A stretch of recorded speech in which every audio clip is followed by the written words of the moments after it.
Georgia's Secretary of State starting to wake up, sending letters to 8,000 out-of-state voters who tried to vote in the upcoming January 5th Senate runoffs that will determine the outcome of who controls the U.S. Senate. Is Georgia and its officials finally waking up to potential abuse of their voting system? We'll talk about that and more today on Sekulow Live.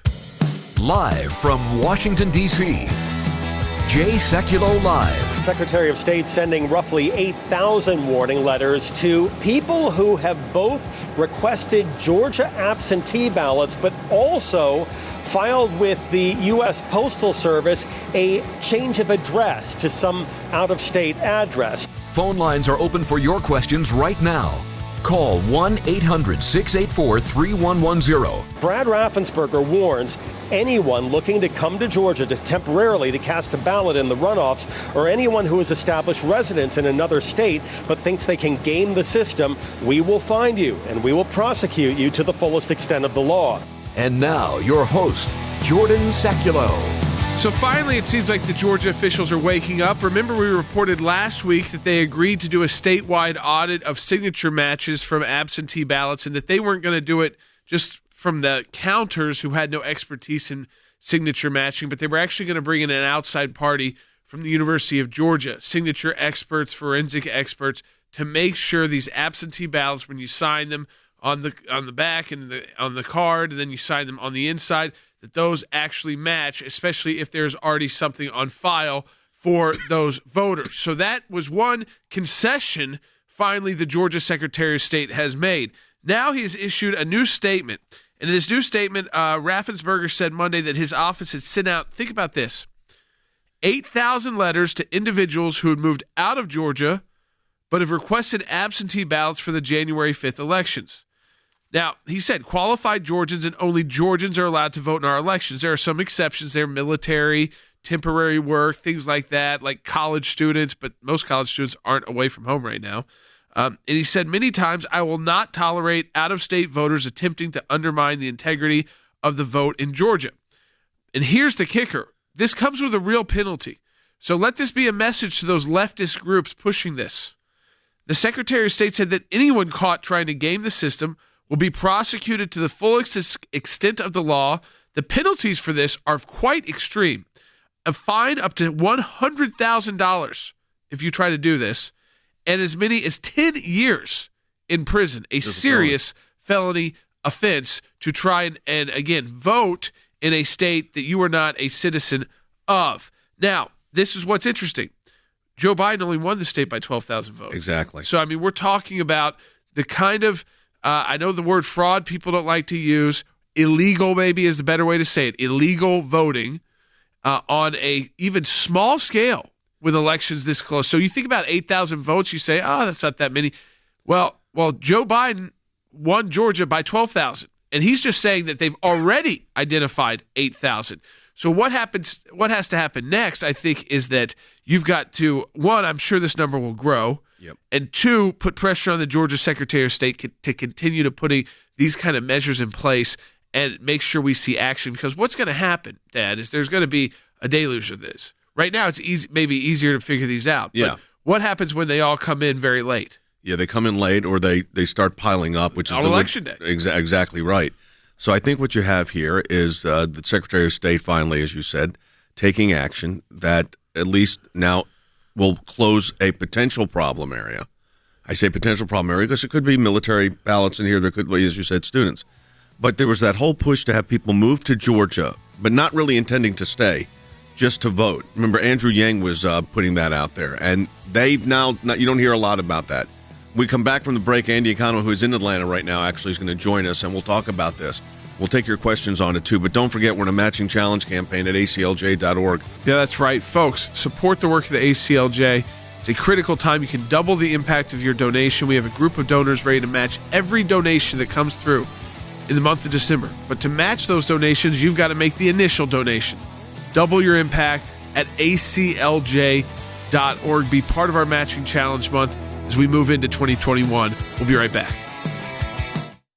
Because because of the support of every member of the ACLJ, one of the practice areas that we've been able to develop is Freedom of Information Act requests, or FOIA requests. It's thousands of pages of paper, and in those thousands of pages of paper, you usually find a nugget. The goal here is to gather the puzzle pieces. Sometimes you don't know which ones will be important until they become important. Government agencies acting out of control. We have exposed that in our FOIA litigation, and we do that every day that we bring these cases. It is your statutory right as an American citizen to have access to documents that reveal how the government is functioning, how your government is functioning. Do you remember the Iran deal? There was a video about what took place on that deal, and it was edited. The edit took out the key part of what was going on. State Department, White House, editing videos to keep it from the American public. We know because our FOIA litigation got that document. We took it to the IRS. No one ever does that. And what the IRS was doing was violating the Constitution and statutory law.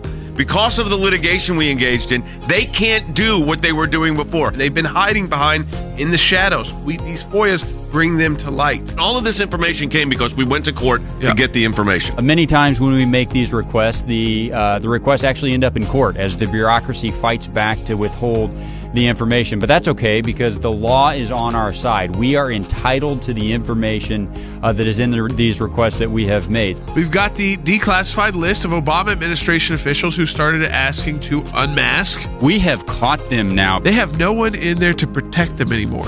They were used to the bureaucracy protecting them. Those of you that support the ACLJ, this is what it's all about at the end of the day.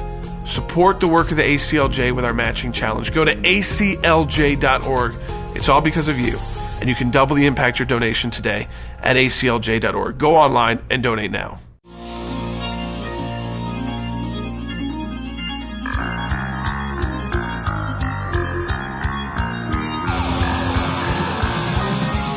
So welcome back to Jay Sekulow Live. This is Jordan Sekulow. Just an update for you once again on Georgia.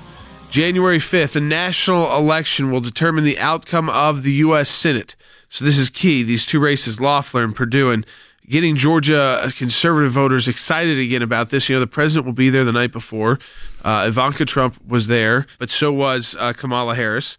So both sides, again, are putting in all the resources they've got left, all the resources they can put together. I think former Vice President Biden is going to be coming down there, too. Yeah, that's right. So, I mean, this is a national election. Now, the Secretary of State, Raffensperger, has put in a couple of new policies. One, he is allowing a outside University of Georgia, to do a sampling from the entire state of the absentee ballot signatures to make sure they are matching.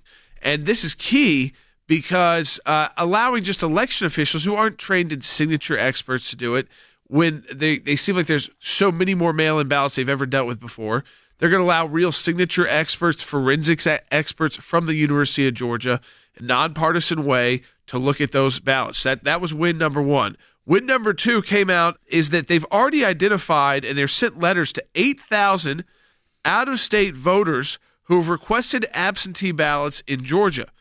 Some of them may be lawfully eligible to vote. They may be military. They may be people temporarily out of town, or temporary work. There are some exceptions. This is quite a large number this early, and he wants to make clear here that if you are someone who is doing this illegally, that means you are not a citizen of Georgia and not eligible to vote absentee in the Georgia election runoff on January 5th. The state is ready to prosecute to the fullest extent of the law any of those individuals, and the penalties include, I mean, I just want this to be a wake-up call. Don't get abused, even if you're on the left. Don't take this risk. You're risking a fine of up to $100,000, a felony on your record, definitely, and up to 10 years in prison because you tried to vote in a state you're not a citizen of. That's how serious we take our elections in Georgia. So the problem here with me is that looking back, if they would have been doing this during the general election, who would have won Georgia? I say that because Joe Biden only carried it by 12,000 votes. And this is the absentee ballots that have come in so far.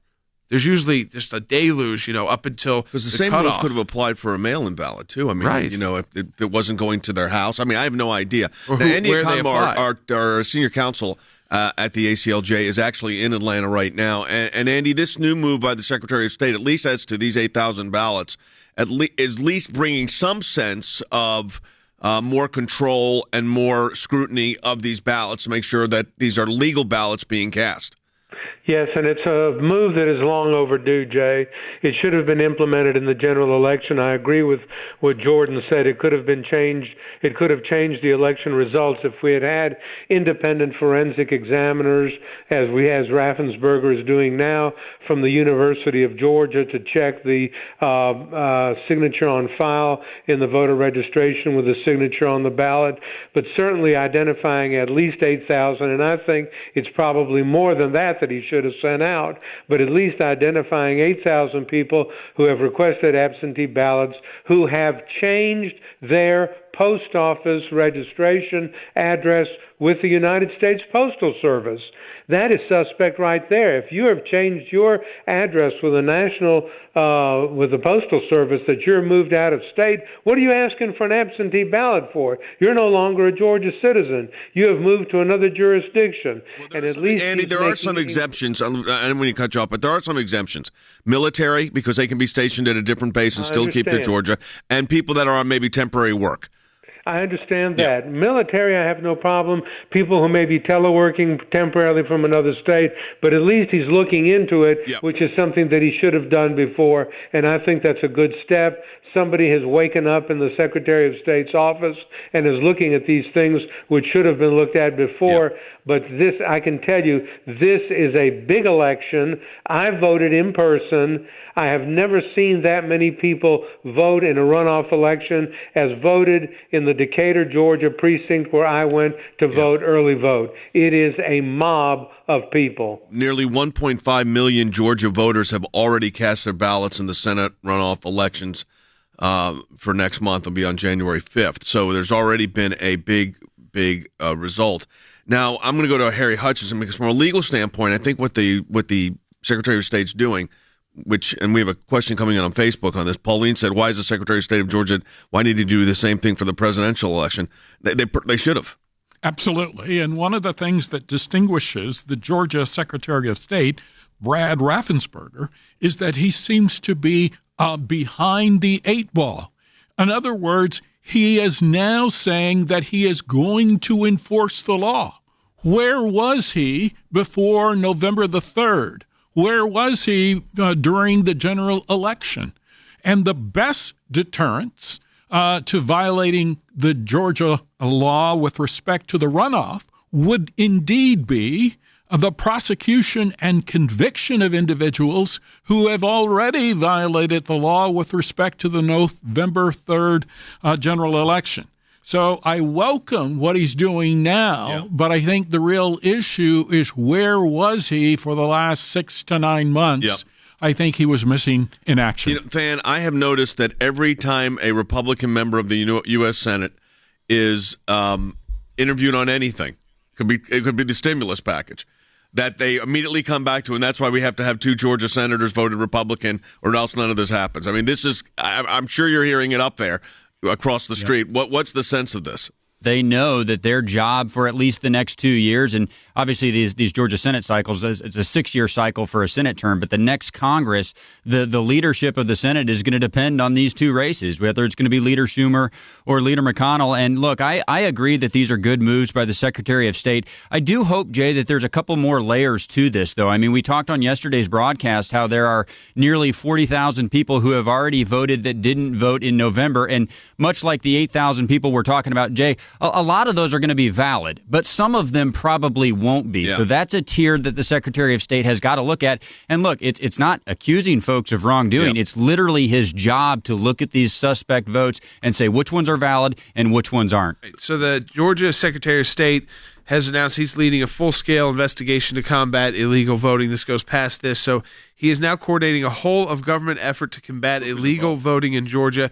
It includes the GBI, that's the Georgia Bureau of Investigation, the state version of the FBI, local elections departments on the initiative. The Office of Secretary of State has launched over 250 investigations into credible election concerns this year and begun a signature audit just in Cobb County alone.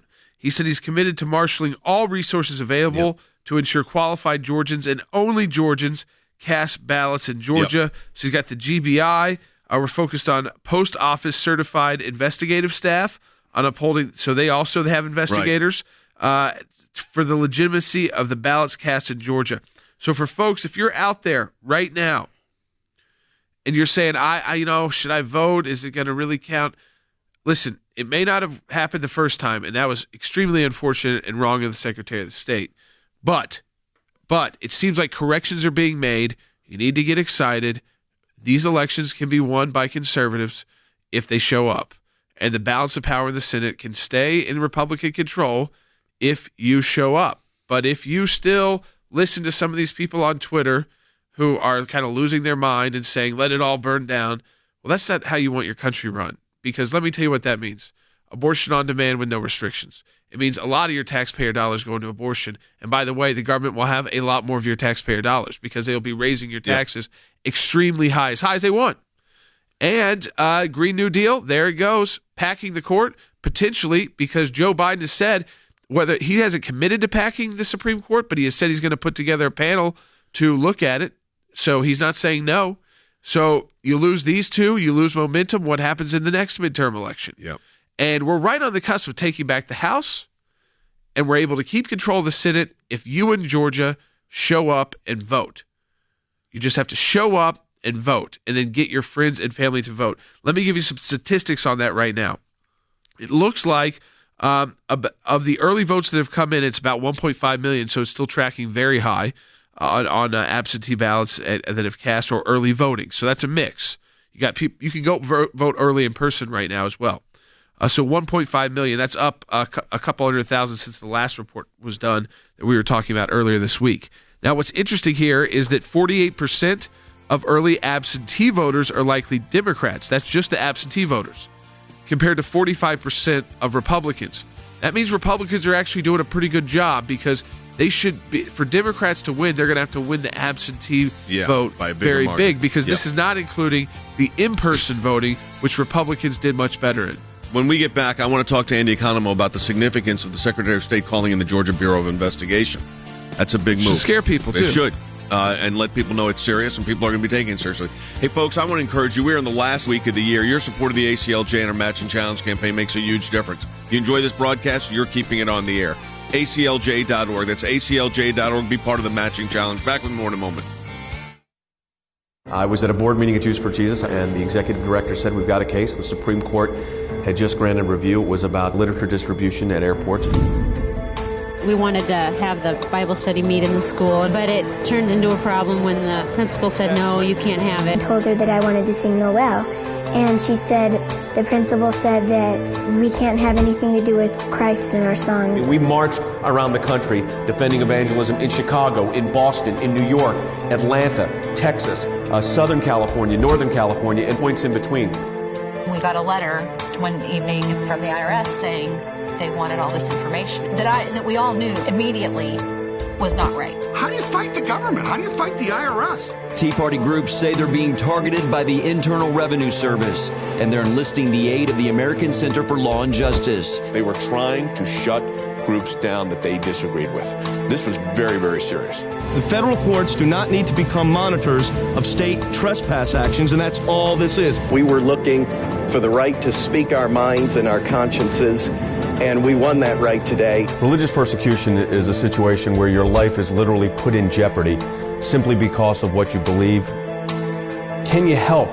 Can you do something? He's on death row, and so we launched an international campaign. His freedom now rests solely on diplomatic efforts by the United States government and world leaders dedicated to human rights. The release of Andrew Brunson. He is the American evangelical from North Carolina, held in Turkey for more than 2 years. There was an Air Force plane that came from Germany that had been on standby. We're flying, and they finally left Turkish airspace. It's like, okay, we're really out of Turkey and free again.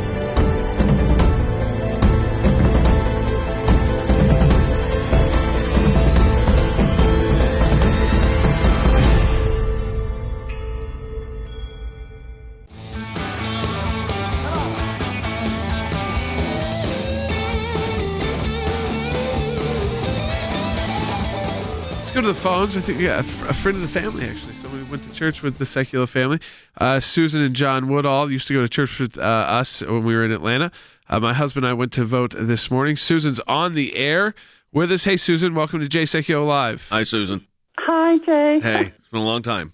Yes, and we also went to church with Will Haynes. I know you, and Will could say hello to you right now, actually. There you go. Will's Hi, back Will. in the booth. So nothing changes in 20 years. Go ahead. You're on the air. Yes, this morning, John and I actually went to take our absentee ballots and vote, and when we went to drop it in the box there, it's at the polling location. Yep. There were 2 Forsyth County Sheriff's officers checking tags on the cars to make sure if you're going to vote there, you better live in Forsyth County. Yeah. No, I'm glad to hear that. I was going to, and thank you for calling in and telling us that, Susan. I was going to ask Andy this. What is the significance of the fact that the Secretary of State is utilizing the resources in this latest letter he's just sent out, the resources of the Georgia Bureau of Investigation? You've done a lot of work with the GBI over the years. Oh, yes. I've done a lot of work with the GBI in 46 years of practicing criminal law in Georgia. And the GBI, the Georgia Bureau of Investigation, the counterpart to the Federal Bureau of Investigation, is an excellent investigative agency. The head of it is a very good friend of mine, Vic Reynolds, who used to be the district attorney in Cobb County, which is a little north of the city of Atlanta. And the fact that Raffensperger has woken up and brought the GBI in is a really good statement. And I'm glad to hear the caller who said that there was some Forsyth County Sheriff's deputies checking out license plates of people who are coming to vote in Forsyth County. This should happen in every county. We want Georgians to vote in a Georgia election, and we don't want out-of-state influence, whether it be by illegal voters or by money coming from out of state to influence our election day. So I have this question for Harry, and that is this from a legal standpoint. I mean, this is great. I'm glad that they're now putting some voter. It's all this is election integrity. It's a little late when it comes to a presidential election. This should have been exactly what was being put in place a month and a half ago. Absolutely. So one of the things to keep in mind with respect to the Secretary of State's announcement that they are now going to deploy the GBI, they're going to deploy the sheriffs, they're possibly going to prosecute, and perhaps some people will face penalties of $100,000 and 10 years in prison. That is wonderful. That is welcome. We need to encourage more of it. But the real thing that deters election fraud, in my opinion, is felony convictions, because that sends a deterrent signal to individuals for future elections, and that is necessary. What do you do as a campaign when you've run campaigns? Yeah. When you've got this kind of situation going on, how does that affect how you organize and get people out to vote? You know, you get people out to vote in every way possible. So if you're concerned about COVID, you do what Susan did. You go during the day. 9 to 5 has been a recommendation in Georgia that they don't keep their drop boxes open past that, so past normal business hours. And her report was great that in Forsyth County, I want to hear of that in Fulton County. I want to hear about that in Cobb County and Gwinnett as well. I'd like to, in DeKalb County, I want to know that maybe there's sheriff's deputies watching who's dropping off the ballot, at least questioning people if you have an out-of-state license, tag. Maybe look at their ID. Maybe just ask the question. It might be that you're still a legitimate voter, but they're putting measures in place that they didn't. These are the kind of measures that states. I don't like tampering with how you vote right before a presidential election. I think it's wrong. I think almost that should be illegal. Yeah. Because it causes so many of the problems that we're still dealing with from the 2020 general election. But these were the safeguards that none of these states adopted. Well, that's what's so ironic here. It is enraging, I know, if you're a Trump supporter, to look at this and say, gosh, they easily could have done this for a presidential election, and they didn't. And they didn't do signature verification, and they didn't do those audits, and they didn't do all of that work, and they didn't have sheriff's deputies and watching who was using the drop boxes. So I think you want to encourage people to vote the way they feel most comfortable. If it's absentee, it's do it at the drop box in your county, the closest to you. I'd say even hopefully you'll see security where you are. If you're in a county that is leaning more the other way, I'd go in and vote. As long as you're not too sick to do so or the pre-existing condition and you don't feel comfortable, I would go in right now and cast early voting. And early voting happens statewide. And so you've got 20, and probably Georgia, where you are within 10 miles, there's probably 80 different places you can go to cast an early ballot. So you can look up that on the Secretary of State's website. But, don't wait. I don't want everybody to wait till Election Day, because what the left is trying to do is build up an almost insurmountable number going into Election Day to try and ward off Election Day voters. They're going to. So Stacey Abrams, she says she's got 1.2. The Democrats are up to now. Let's see. They are leading. There's 1.5 in. That includes both early votes and absentee votes that have already been cast. And Democrats are only leading 48 to 45%. That's a good number for Republicans, because Republicans vote on Election Day.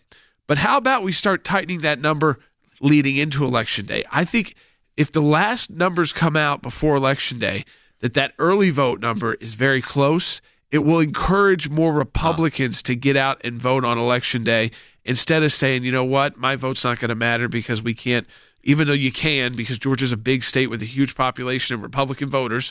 They're going to try to scare you away from voting, either if it's through COVID or by saying, look, we've got this huge number. You're not going to be able to beat us. Never believe that. There's always enough votes to beat whatever came in early. But you've got to show up and actually do it. Make your election plans now. Figure out a day. Maybe it's today. Maybe you get off work early tomorrow. Go do it and cast your ballot in person, or drop off your absentee ballot if you feel like it's at a secure location. If not, go in and vote in person now. Early voting still going on. And then, again, there'll be most of you I think I'm talking to in Georgia will probably be Election Day voters. But, again, make sure to get this done now so that you don't wake up on January 6th and the U.S. Senate is controlled by Chuck Schumer. Which I want to throw this to Tham. We only have a minute here, but explain, and we'll do this more when we come back in the second half of the program. The impact of having the Republicans lose control of the Senate would be really deeply felt on a lot of issues. Well, and proactive and defensive measures. I mean, we've talked about all the top-level ones, but what about, dollars for regulatory reform? What about oversight in committees? We know the House of Representatives is not going to do much of that at this point. The Senate would have to. What about life protections, the Hyde Amendment and spending bills? All of those second-layer things, in addition to the Green New Deal and the court packing and the nominations and the tax policy. Jay, all of it, literally all of it, is on the ballot in Georgia here in a couple of weeks. And I would just say to Georgia voters, if you're a conservative and you don't vote, I'll blame you. And the country will blame you. A lot of conservatives will blame you because you're acting like babies. I'll say it again. Show up and vote. Vote overwhelmingly, and you will win. Stay at home, you lose. You have no shot, no chance. That's the message I send to you as someone who's worked on multiple campaigns in the state of Georgia, is a former Georgian as well. We'll be right back on Jay Sekulow Live, second half hour. One of the practice areas that we've been able to develop is Freedom of Information Act requests, or FOIA requests. It's thousands of pages of paper, and in those thousands of pages of paper, you usually find a nugget. Government agencies acting out of control. We have exposed that in our FOIA litigation, and we do that every day that we bring these cases. It is your statutory right as an American citizen to have access to documents that reveal how the government is functioning, how your government is functioning. We took it to the IRS. No one ever does that. What the IRS was doing was violating the Constitution and statutory law. They can't do what they were doing before. They've been hiding behind in the shadows. These FOIAs bring them to light. How do we know? Because our FOIA litigation got that document. Those of you that support the ACLJ, this is what it's all about at the end of the day. It's all because of you. And you can doubly impact your donation today at aclj.org. Go online and donate now. Live from Washington, D.C., Jay Sekulow Live. And now, your host, Jordan Sekulow. And welcome back to Jay Sekulow Live. This is Jordan Sekulow. We are taking your phone calls at 1-800-684-3110. So let me encourage you, we're live right now. We're taking your calls, your questions, your comments at 1-800-684-3110. And an interesting question coming in, Robert on YouTube. He said, why isn't the mainstream media all over this news from the Secretary of State? One is it just broke this while we were right before we went on the air. But two, a lot of the mainstream media doesn't want to report this. Why? It will scare people from casting illegal ballots. They want people who think they have any chance of possibly being somehow a citizen of Georgia to try and cast a ballot. And what they don't want those people to know is that if they aren't, they could go to jail for 10 years, be fined $100,000, and be a felon for the rest of their life. So I think takes broadcasts like ours, other kinds of news outlets, and maybe a little bit more time today before this messaging gets out. Maybe Raffensperger will come out, do a press conference like he's done in the past before, and explain this with the GBI officers. Maybe we'll get more reports like Susan's about having the sheriffs watching who is putting in absentee ballots in the box collection outside the postal offices to make sure that they are Georgians on their license plates. A friend of mine, by the way, in Gwinnett said that he voted yesterday. There was no law enforcement in Gwinnett checking license plates. There was a patrol car at the entrance of the building and an officer inside. I'm sure that was probably for security. We have a call. But in person, they've got a lot of other ways to check you, too. You got to present your ID, things like that. Your address has got to match. So there's more protections there than there is the drop box. Yep. Let's take the caller on line one. Sure. Ray in Georgia on line one. Hey, Ray, welcome to JSL Live. Hey, Jordan. Hey, Jordan. Hey, Jay. Thank you guys for taking my call. I just have a quick question. If Kelly Loeffler and David Perdue, again, I'm a Christian conservative, I'm a minority, Hispanic. All Kelly and David would have to do is simply say, we will be contesting the election when we get back into Congress, letting us know that they're going to fight for Trump like we want them to because of what happened in Georgia. Ray. I mean, Kelly Loeffler's been very clear. She does not believe the president should concede. She believes that there were election irregularities in her own state and other states. Perdue has said the same thing. So, again, you might not be getting that from the news, but you know where I think you're getting it from? The left. The left is trying to tell you this, if you're a conservative voter, say they didn't stick up for your president. They're just playing games with you. I want to ask, because Donald Trump's going down, he's tweeting every day about how important it is to vote for Loeffler and Perdue. Every single day. Look at his Twitter feed. He's going to Georgia the day before the election. That's how important this is to him. So he's listen, Loeffler and Perdue, and Loeffler, let me tell you something. She was brand new to the U.S. Senate. She did a great job. Started off with an impeachment, and she did the right thing. Perdue, who people thought may be some kind of moderate, in fact, he didn't go the Mitt Romney route. He's been a strong supporter of President Trump. In fact, because the Trump campaign faced some financial difficulties at the end of the campaign, David Perdue took on the role of funding the Trump campaign because he is independently wealthy and was fundraising good for his campaign and was basically running the ads for the Trump campaign, these dual ads, vote Trump, vote Perdue. So these are people who are close to the president, who have always done the right thing for President Trump, and they have both said that he should not concede.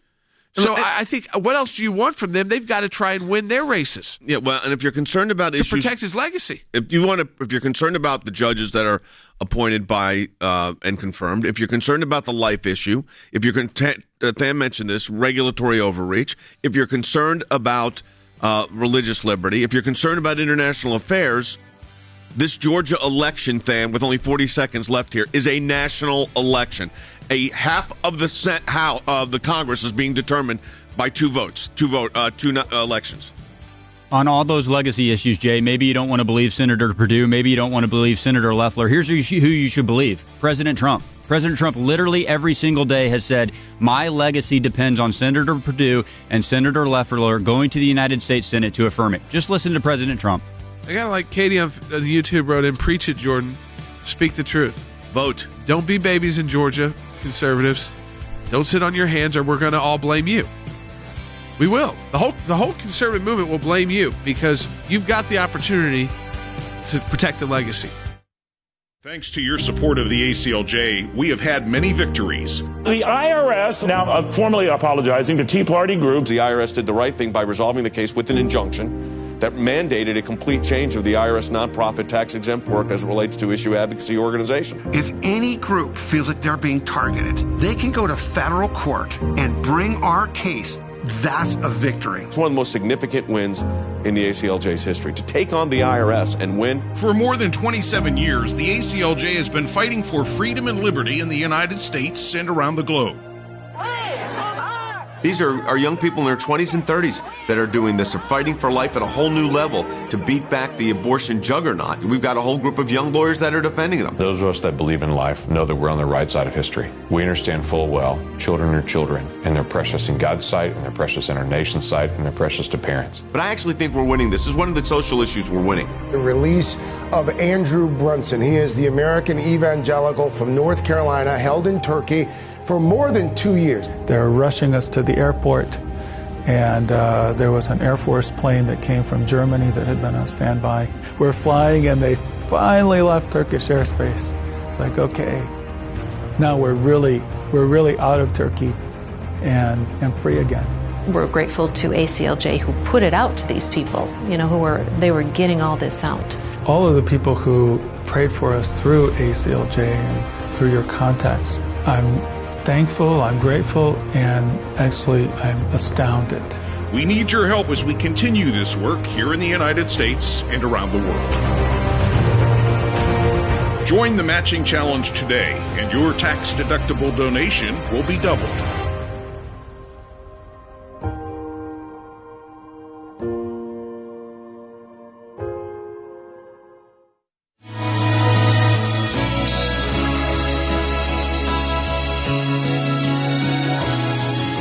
You're going to have to get more excited than that to win the election in Georgia, okay?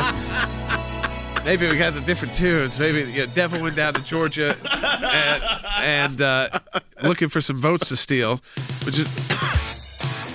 Here we go, a little something more positive to get you to go and vote. Like they said in that thing you do, a little snappy. And listen, I don't... I know what it's like being in those states where it's like you already did one and now you're having to go through it again. It can be annoying to say the least. Every TV ad. I was going to ask Andy about that when you're done. It can be a little bit in your face. I'm getting 20 texts a day because I donated to a lot of these candidates. And I get 20 texts a day asking for more, and I get it. They need more. They're trying to win. They're trying to win the Senate. So if you give a little, they start asking for more, and this will all come to an end soon. January 5th for you in Georgia. But by the way, all of us around the country, we call it a national election. We're getting the same text messages, too. If I look down at my phone, when I wake up in the morning, I got 18 texts from Kelly Loeffler, David Perdue, Ronna. I got them from the president. I got them from Laura Trump. Ted Cruz. All going to the Win Red, which is the place you want to go, or the Georgia runoff fund. But let me just tell you this. These elections can be won. You can beat the machines if you think that's the problem. You can beat the people trying to potentially put in these illegal absentee ballots because now Georgia's on it. But you've got to show up. If you do not show up, neither Loeffler nor Perdue, whatever the polls show, can win. And they're up right now. The other side is going to show up in massive numbers. But I know there's more conservatives out there and independent voters who like a check on government to take and make sure that it is not Chuck Schumer. It's not going to be a Green New Deal. It's not going to be a huge tax hike and penalties for investment. You could go through the list. Yep. Expansion of Obamacare, like if that's what people want right now. This is why we call it a national election, because what you do in Georgia is going to affect me. Yep. And everybody listening to this broadcast right now in all 50 states. So let me ask territories. Let me ask this to Andy. You're there.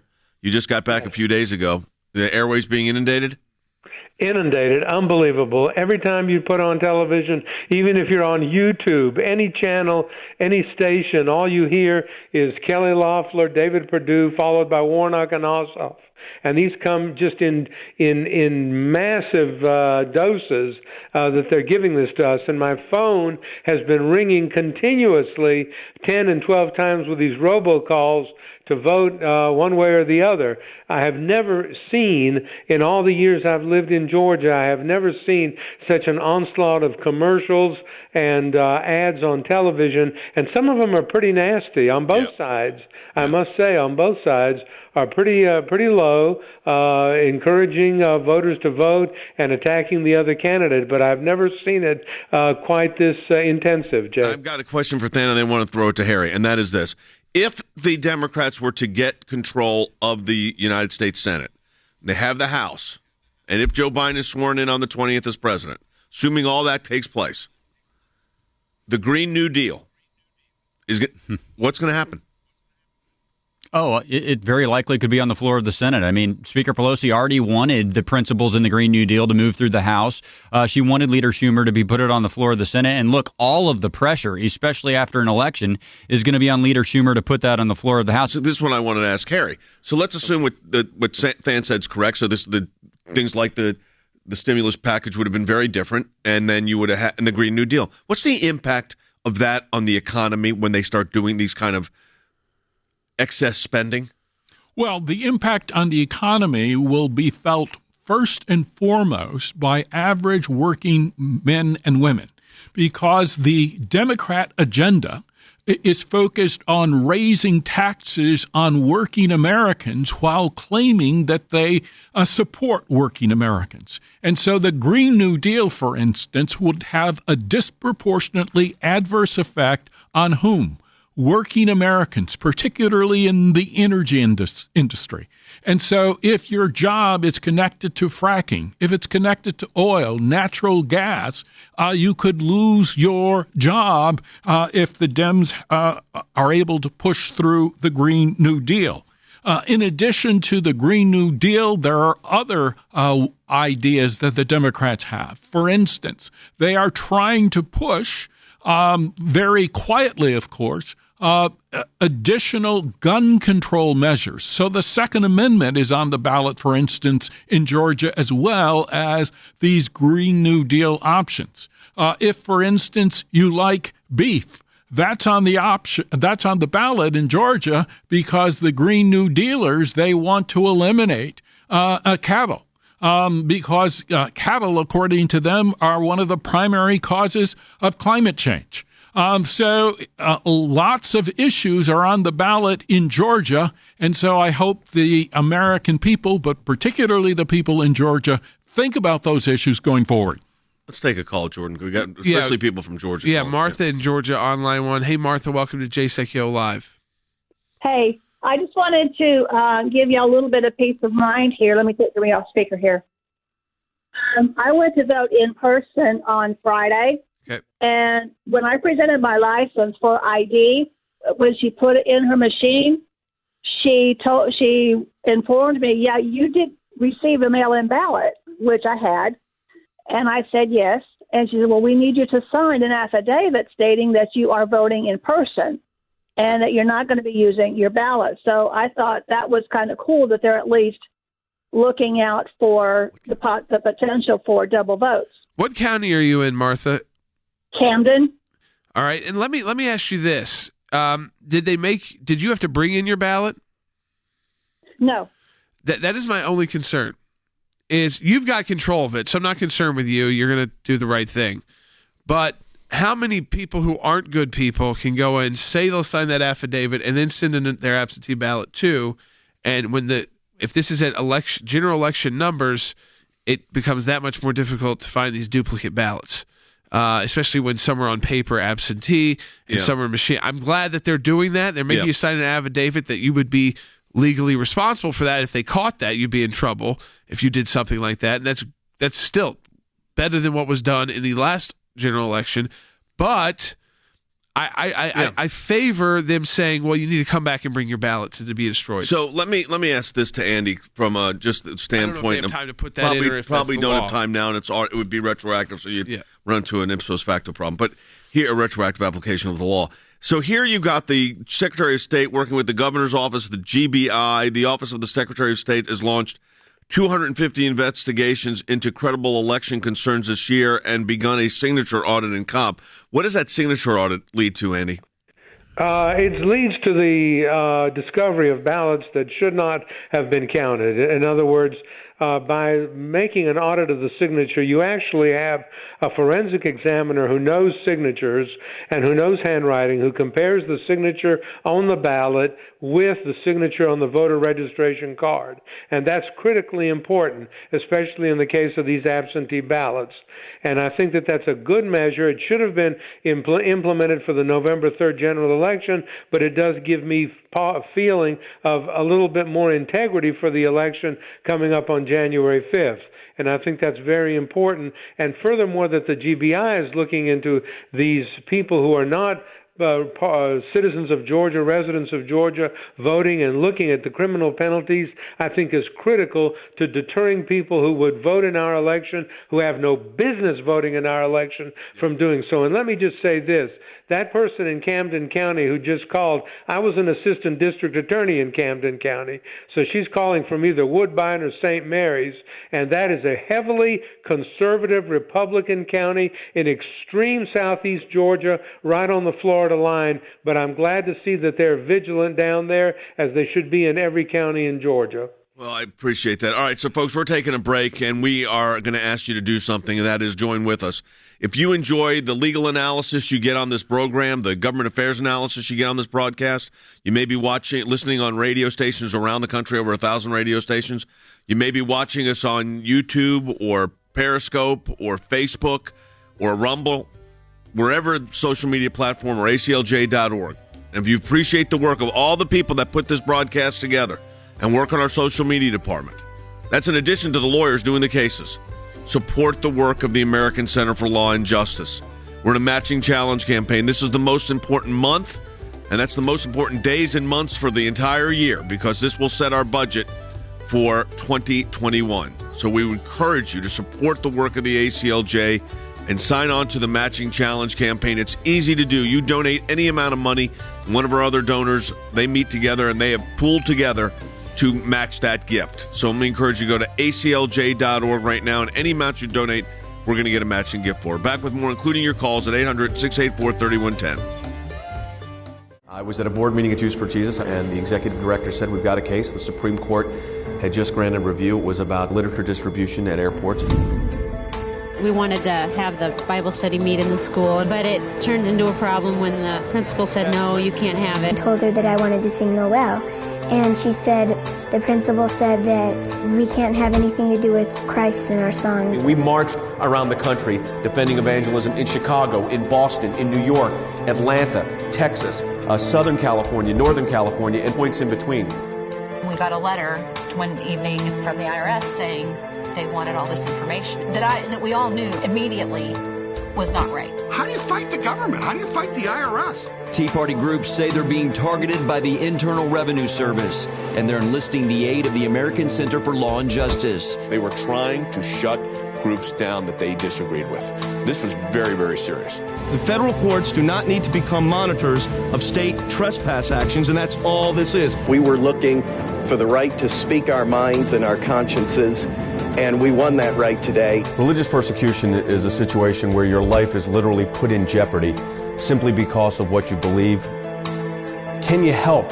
Can you do something? He's on death row, and so we launched an international campaign. His freedom now rests solely on diplomatic efforts by the United States government and world leaders dedicated to human rights. The release of Andrew Brunson. He is the American evangelical from North Carolina, held in Turkey for more than 2 years. There was an Air Force plane that came from Germany that had been on standby.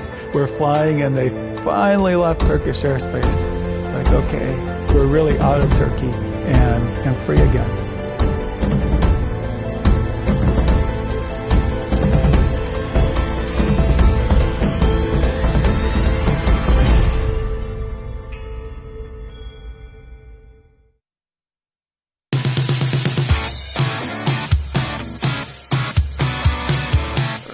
Excited because Georgia voters, with these new polls that have come out, listen, some of these polls are outliers. Don't ever You got to base explain the difference, though, Jordan, between registered vote, So yesterday we were talking about a Trafalgar poll of registered voters. That's basically anybody in the state that could vote, but not necessarily people who likely vote. And it was a big number. They sampled 1,064 people, and it had Purdue up 2, and it had Loeffler up 6. A new poll today out of Survey USA, done with the local media there as well, that was conducted just after that poll from the 16th to the 20th, so really just up until a couple of days ago. It was a smaller sample size, 600 people, but they were likely voters. Explain the difference. Likely voters are people that probably voted in the last general election. They vote in midterm elections. These are people who show up to vote. They're not just every once in a while voters. This poll shows Ossoff, the Democrat running against Purdue, up 5. It shows Warnock up 7. Georgia Republicans, Georgia conservatives, you better start voting. You better show up Because let me tell you, numbers like this, they're not stealing an election. They're no fraud. That's not illegal. That's just beating you. And I think that's my biggest concern in Georgia is that the Democrats are going to outright, no fraud needed, no illegal needed. They're just going to beat Republicans because you guys are sitting on your hands. And every report I get from every staff person I know working in the state of Georgia, these are people who have literally gone from the Trump campaign around the country to try and save these races and help Perdue and help Loeffler. They have said how depressed you are in Georgia and how undetermined you are to get out and volunteer. Wake up. How many times do we need to tell you?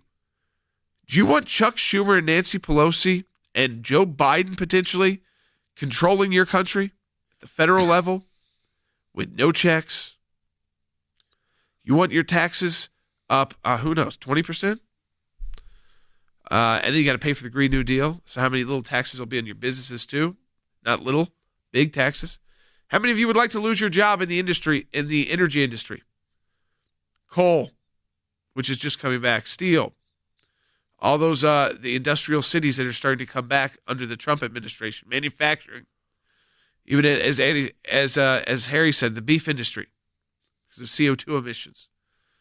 Car companies, if you're not quickly enough to get all fully electric. I mean, think about this. Think about the implications you and Georgia will have on all of us in the country. That's not usual that you have that kind of pressure. But you have 2 U.S. Senate races. You can give the Republicans a little buffer, by winning both of them. And I think if one wins, they both win.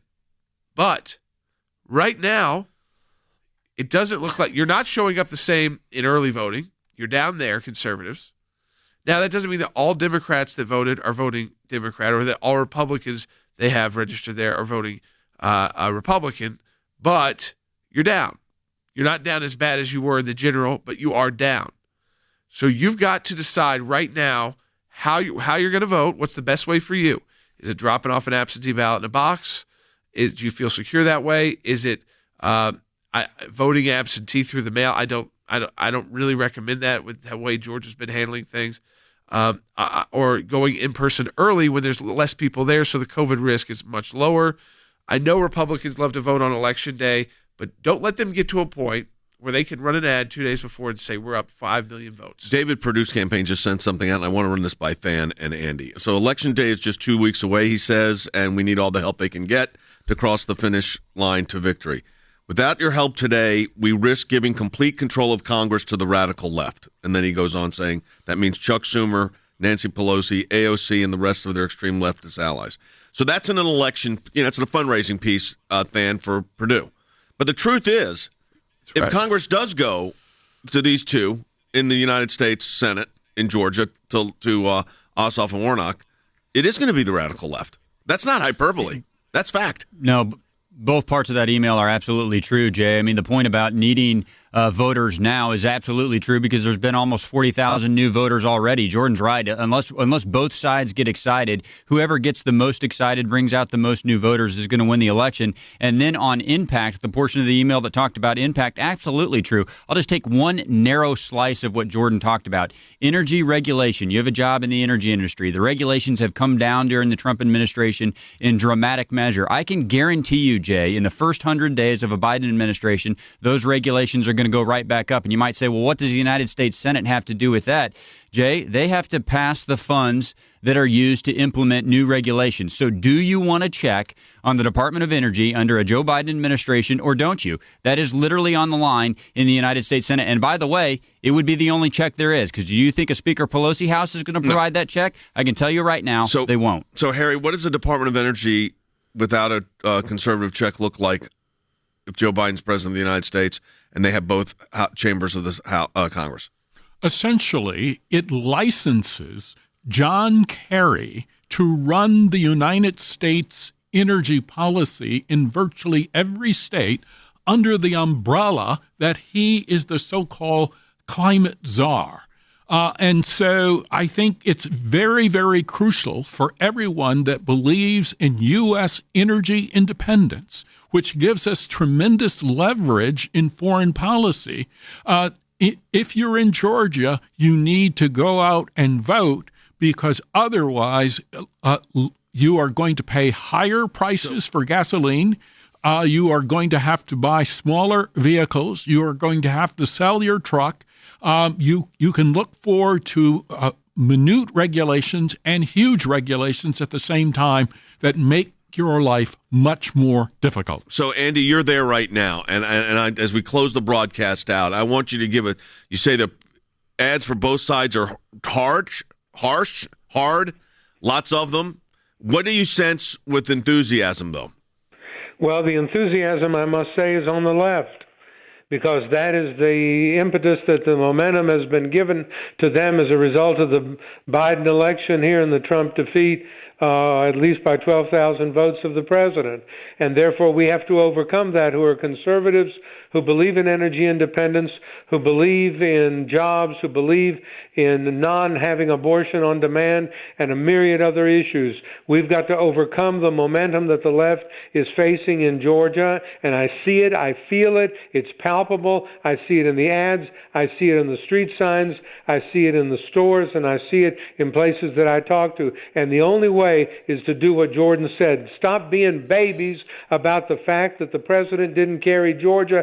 Get out there, exercise your right, and vote the conservative slate, vote for Loeffler, vote for Perdue, if that's what you want. If you want the other side of government, you vote for Ossoff and vote for Warnock, and you'll get what you vote for. You know, let me say this too. If you're a Second Amendment supporter, someone that's important too, one of Joe Biden's plan is that you've got to register and pay a license for any firearm with a clip that can hold up to 12 rounds. That's most handguns, folks. That's not just like, long rifles, semi-automatic weapons. We're talking about most handguns have a clip that can hold 12 rounds. That's what comes in Chuck Schumer's America and Joe Biden's America. That will not happen if these two Georgia Republican senators win. But if they don't, you will be violating the law if you don't register your gun and pay a fine. And we're talking handguns here. We never tell you who to vote for. No. But we are telling you the facts. We are telling you facts, and we're going to tell you better vote. All right, folks, and we're going to talk to you tomorrow on the air. Support our matching challenge at aclj.org. That's aclj.org. Double the impact your donation. We'll talk to you tomorrow.